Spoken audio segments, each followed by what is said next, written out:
Bang! Neeves Knives. I'm Jared, and this is the Twosun Ts270. Now, if you want to get one of these, I will link one right down in the description because I can get these for only $100, ladies and gentlemen. $100. Link down in the description. Just use my link to get it. Wow. $100 for a titanium frame lock knife that is the build quality. They knocked it out of the park.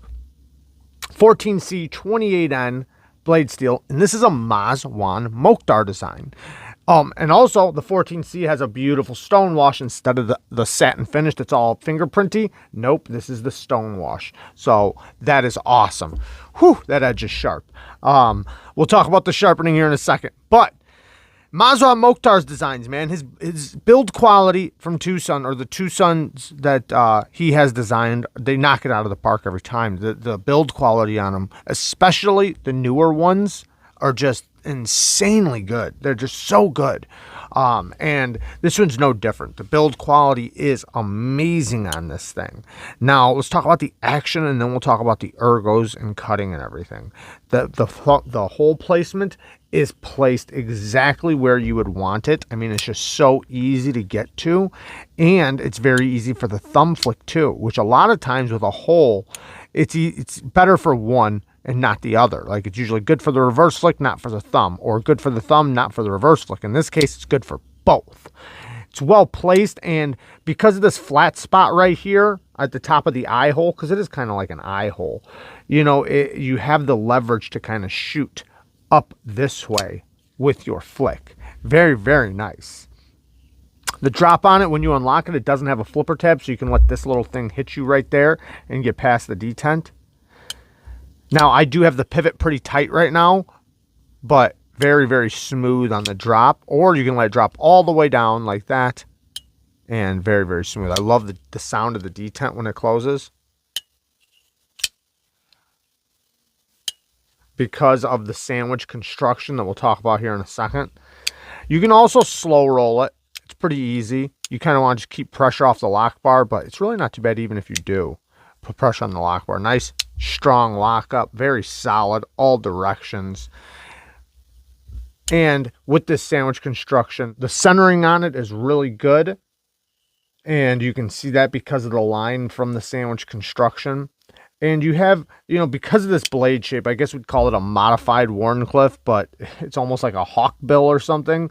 But the eye hole in it, which actually looks like an eye, you can use the bottom of it because this is, you know, it's cut out right there. So you can use it down a lower too if you like. Very easy to deploy, very nice deployment. And, you know, unlocking, you know, ceramic caged bearings on a racetrack. If you guys don't know that about Twosun, Twosun does have a steel washer that goes against the titanium that also the bearings can roll on. Now you'll see the pivot. We have a nice pivot collar. When you take the pivot out, this has like a little disc that drops down in there. So that's also really cool, and it looks pretty attractive. T8 construction all the way around. We'd love to see that. The ergos.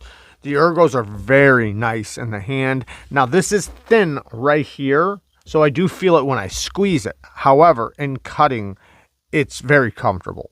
Now, just holding the knife, you can get up nice and close to the blade if you want. Very, very comfortable like this. Very comfortable back here. You have beautiful jimping, which is kind of unique for Twosun's jimping. This is a little different than normal, but you know, it's good jimping, solid jimping, and it's super comfortable in the hand. Now, that little area I was talking about right here, the one beautiful thing is it gets thicker back here where your pinky lands. So very, very comfortable, especially when you're cutting, because, you know, a blade tends to kick like this. When the pressure hits the blade right here, it tends to kick like that, and your pinky and ring finger can really secure it in place. So very, very nice. Now, I did have cutting videos that I accidentally deleted, so I'm not making more. You guys are just going to take my word for it when we talk about the cutting. Now, the blade is, it's got a tapering geometry, so it goes from thicker to thinner, and you can see that with the edge. You can see how the edge bevel's thick here, and it gets thinner and thinner and thinner all the way up to the tip. So the blade geometry goes from about 23 thousandths back here to 15 thousandths up here. So it does have, you know, it's pretty thick, or not pretty, it's thicker right here than it is up towards the tip. So, but it does have a slow taper. So it'll go like 23 thousandths, 22 thousandths, 21, 20, 19, 18, 17, you know, all the way up to like 15 thousandths at the tip. So that's the way the grind goes. It goes from thicker to thinner.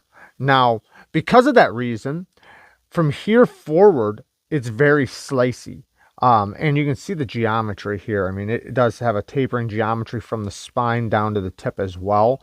But from here forward, when I'm slicing with it, I tend to let the material I'm cutting kind of slide in this direction instead of like this, which winds up making the cutting performance really nice. Now, you can go like this, no problem. It's just this is a little bit thicker geometry right here. So if you kick it like this, you really get, it's in a very slicey area of the blade. And you can see how tall the flat grind is. I mean, this is just super slicey in this area. Now, back here in the robust area, that'll be really good. Like if you're going to feather stick or something, or even if you're going to do push cuts, it doesn't matter. It's not like horrible or anything, and it works just fine. It's just up here in this area is extremely slicey, and it slices like a dream, you know, up there in that area. Now, also, this blade shape, because of the blade shape it has, you have a lot of pressure down in that tip. It's very comfortable across your palm, the spine, and you can kind of see how comfortable that would be across the spine, but it makes it where when you put pressure down, a lot of the pressure goes right to the tip. So doing utility cuts is really, really nice. You can like basically just hook into things. Ooh, I just cut my, you can do utility cuts really, really good and get a lot of leverage down into those utility cuts. So the cutting performance, you know, in both directions for slicing, push cuts, or utility cuts is great. You know, going back to the action, I forgot to mention the lock bar is very comfortable. It's very soft. It's very easy to disengage, very soft. They give you plenty of access. It's very nice to your thumb. So it's, you know, just talking about that, I forgot to mention that, how comfortable this is to disengage. It's well cut out and well chamfered, well knocked down. And you have this micro milling across it and a flat stone washed area. So that's also really nice to the eye. You can flick it left-handed, but you have to hold down very low because you will lock yourself out holding up here. So you have to hold down really low to actually reverse flick it left-handed. But it's not a reversible pocket clip or anything like that. So now the clip and carry. The clip and carry, I mean, it's it works. It's smooth. It's fine. It's not bad. I personally don't like these type of pocket clips, but Mazwan Mohktar, he refuses to use any other pocket clip but a ball pocket clip. This is the kind of clips he likes for whatever reason. And he has loosened up the tension quite a bit. They used to be really strong tension. Now they're actually a lot lighter. So that makes it a lot easier to put in and out of the pocket. I'm just not a big fan of the ball clips. There's a couple companies I think do it very well, like Olamic. But in this one, like I said, this one works just fine. It's just fine in and out of the pocket. I just prefer other clips. Just a preference thing. But that doesn't stop me from loving the knife or carrying it or anything like that. It's not that type of clip.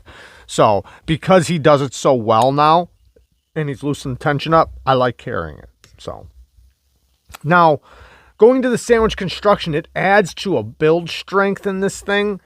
He's done a few designs like this where it almost has like an integral type strength to it without being an integral. So it's easy to take apart and easy to maintain, but which integrals are too.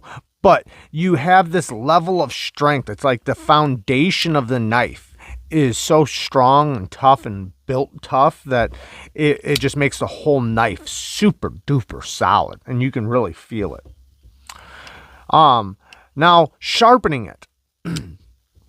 Sharpening it, it was a little weird because the blade shape's easy. The blade shape's easy, but they messed up the damn choil. They put a plunge grind, a tapering plunge grind all the way down to the edge. So getting this little back corner was very frustrating because all the rest of the edge was done and perfectly fine, but I still had this little area back here that I had to keep on messing with and keep on sharpening until it equaled out across the board.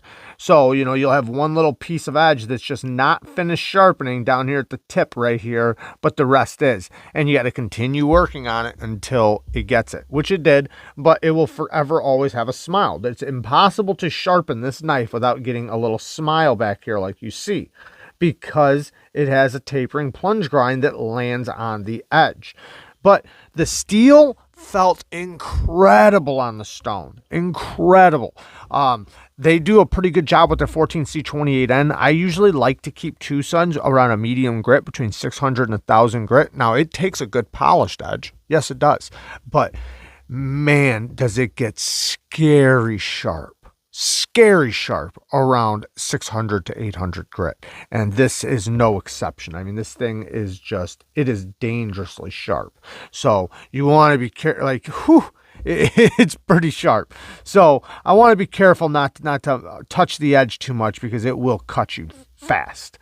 But so the way it felt on the stone, it sharpened up really good. The steel felt good. All of that was nice. Just this little choil area where they had to make it thicker. And like I said, it's thicker right here, and it gets thinner and thinner and thinner. So that's why you can see the edge geometry, or the, you know, the edge angle doing that. You can see it bigger back here, and it just slowly gets smaller and smaller to the tip. Now, you see a couple little scratches right there. That's from me using it. You know, I did want to use it after I sharpened it, but I deleted it. So, you know, whatever. But it does wind up looking, you know, not bad or anything, but I don't like that little smile area back there, but it's not that big of a deal. The thing is, though, is that this is the first sharpening. Imagine the second and third sharpening. I mean, yes, you could kind of keep it up here in this area, but it does make it where, you know, I personally, and I don't understand why they didn't fix that, because you have it covered back here. So they could have easily done whatever they wanted. It's an internal stop pin, as you can see right here. You see that? It's an internal stop pin. So they have no worries of hitting anything. They could have literally done the plunge grind from here and then ended it right here, and let the edge start over here and made this little finger choil area a little bit bigger. That would have made sharpening a lot easier. But they didn't, regardless. And that is one of the negatives when I talk about the bad on this. And all in all, really, that's really the only real bad thing. Everything else is nitpicky. Like, I could say this is sharp right here when I squeeze it, but in use, it doesn't bother me. So not a big deal. The clip, you know, it works great. So even though I don't like ball clips, this one works just fine. So I can't really call it a bad. The build quality and strength of this thing is just off the charts. It feels really solid. It's an awesome knife. And this little detail right here, it doesn't stop me from loving the knife, you know. And I could fix it. You know, I could put my Dremel to it, but the only thing is, I don't know how natural it would look. Maybe I could take some steel off right here and even it up and make it go to there. So just make the whole finger choil bigger. I'm not sure exactly how I would do it. Maybe cut it off just right there at the corner and just kind of angle it right there. Oh, and I love that they use the stone washing. That is, keep doing that. Stop using the satin finish with their Sandvik steels, because this stone washing looks so beautiful. Now, if I was going to say a negative thing about it, you can kind of see the old belt. Not meaning it was an old belt, but the satin finish that was on there from when they grinded it. I don't know if I'll be able to pick it up with the light. You kind of see it right there. But that doesn't bother me at all. Not even a little bit. The stone washing is beautiful on it. They did a really good job on it, and it's so much better than the satin finish, especially when it comes to fingerprints. And I would way prefer what they did on this than if they would have used a satin. So I'm very happy that they did that, because no fingerprints, guys. I don't have to wipe it down every 5 seconds. And I love that. And it will help hide scratches. Gotta love the sound of this detent. Love it. I love this raw metal look. It just looks like a tool to me, and I can't help but love that. So there you guys go. I love you guys. Thank you guys for watching. Peace.